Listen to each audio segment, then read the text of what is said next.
cesárea, los próximos embarazos también tienen que terminar en cesárea. Sí, es una pregunta que yo me hacía también. Mi primer bebé nació a través de cesárea y cuando quedé embarazada del segundo, pues tenía esa pregunta. En ese momento el médico me dijo que sí, que en efecto podía intentar un parto, aunque terminó en cesárea también. Y pues luego con mi tercer embarazo, la primera pregunta que estaba allí como protagonista era esa: ¿puedo tener un parto? ¿Tu experiencia en el consultorio cuál ha sido, Lili? Claro. La cesárea es una cirugía mayor que salva innumerables vidas de madres y bebés a lo largo del mundo. Sin embargo, todos sabemos que en Latinoamérica y en Venezuela en particular se realiza mucho más de lo que es médicamente justificado. La tasa óptima o ideal de cesárea, según la Organización Mundial de la Salud, es del 15%. Es decir, que de cada 10 mujeres, 8 o 9 deberían poder tener un parto vaginal y solo 1 o 2 terminar en una cesárea.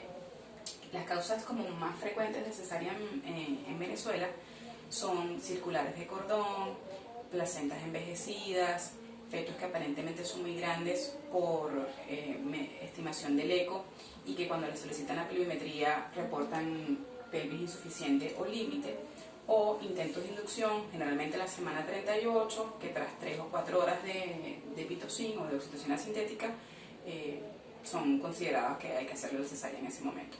Bueno, fíjate que entre las causas o las principales causas que me llevaron a tener una cesárea, o que bueno, me hicieron creer que era necesaria la cesárea, en mi primer embarazo yo pesaba 52 kilos, era delgadita, comenzaron a decirme que era un bebé demasiado grande. En efecto sí, mi primer hijo fue un bebé grande, pesó 3 kilos 700, y bueno, luego con el segundo, aunque yo estaba preparada entre comillas, porque pues ahora me doy cuenta que no estaba preparada del todo para tener la experiencia de parto, cuando me acerqué a la semana 36-37, ya comenzaron de nuevo los fantasmas de que este era un bebé muy grande también, de que iba a ser difícil poder ir a parto, de que pudiese ser un parto bastante complicado, que se podía presentar sufrimiento fetal incluso, y me recomendaron hacer la pelvimetría. Yo hice la pelvimetría y la pelvimetría dio desproporción fetopélvica. Cuando yo quedo embarazada de Gael, que es mi bebé más pequeño, y vivo el parto, pues resulta que mi bebé más pequeño pesó 3 kilos 960. Fue más grande que los otros dos. Lo que me hizo pues darme cuenta de que en efecto no había sido una indicación adecuada. Exacto. ¿Cuáles son las causas reales que justifican una cesárea? ¿Qué es lo que realmente lleva a que sea una cesárea necesaria? Exacto.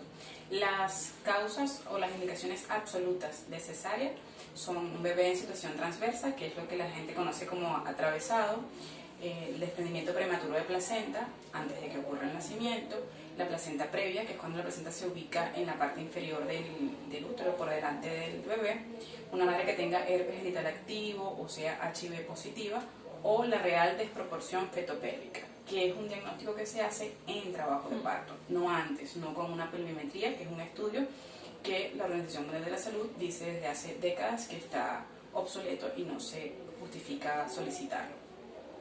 Entonces, ¿cuál es el temor de una cesárea o un parto vaginal después de cesárea?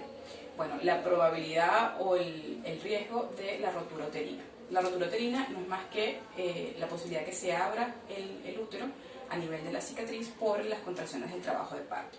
Pero ¿qué probabilidad hay de que esto ocurra?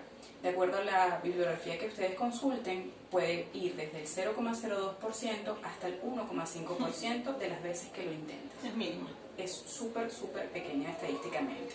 Y es interesante saber que esta probabilidad no aumenta significativamente si hay 2 cesáreas previas, que fue tu experiencia. O sea, se puede parir vaginalmente después de una cesárea y después de 2 cesáreas también.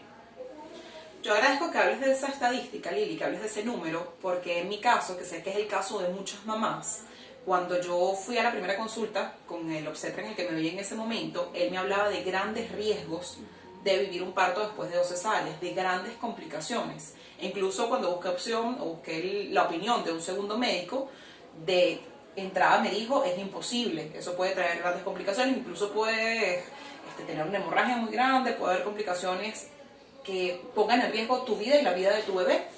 Y cuando yo comienzo a indagar, comienzo a buscar la bibliografía, pues me doy cuenta que el riesgo es mínimo, que el riesgo está dentro de un 0.5, 0.8 y 1.5.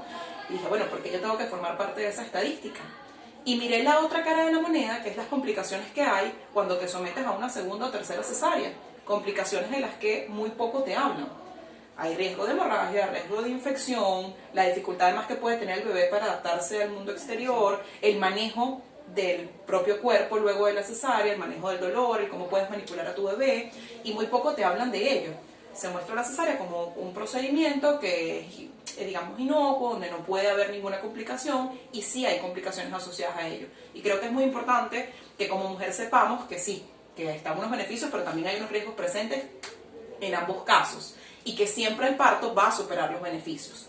La cesárea es un procedimiento maravilloso que salva un montón de vidas en el mundo día tras día, pero bueno, que esa cesárea sea necesaria, que tenga una justificación. Cuando yo tomé la decisión de ir hacia el camino de tener un parto, quiero además aclarar que no fue una cosa como que entre ceja y ceja me puse ese objetivo y no había nada más. Siempre para mí la puerta de la cesárea estaba abierta.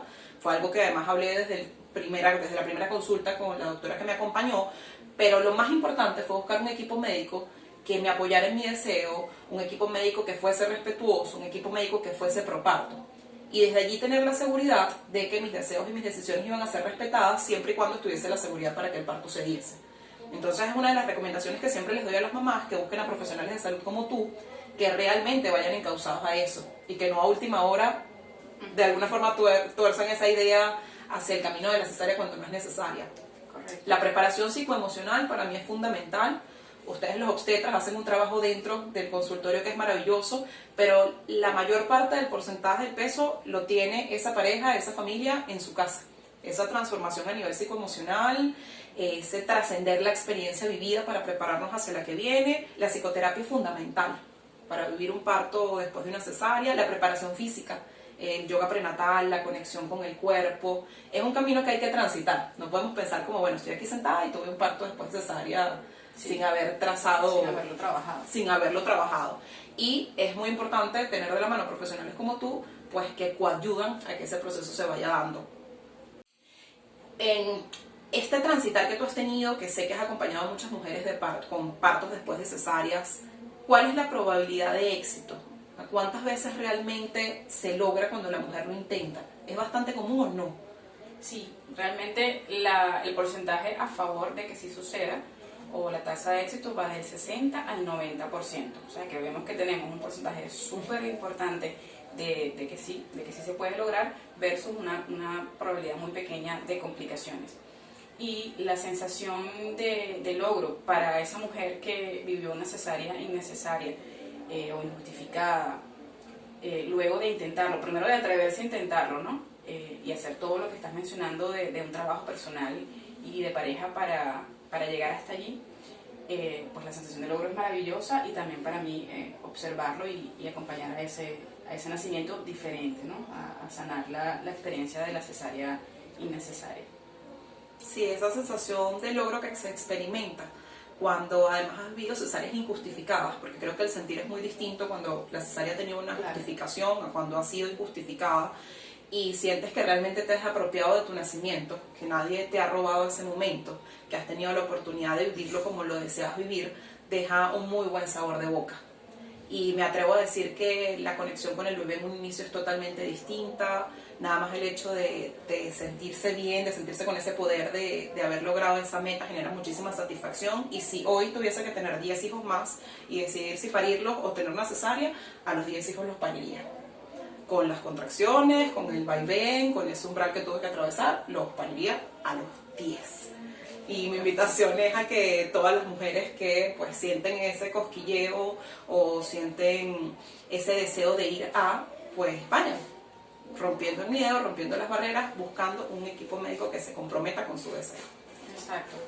Sí, ese es el mensaje. A las que quieran intentarlo, que sepan que no solamente es completamente posible, sino que es la sugerencia internacional, ¿sí? No se sientan como que están buscando algo que es sumamente riesgoso, que nadie más haría, sino que por el contrario es lo que los estándares internacionales les recomiendan, que se intente un parto vaginal después de una o de 2 cesáreas.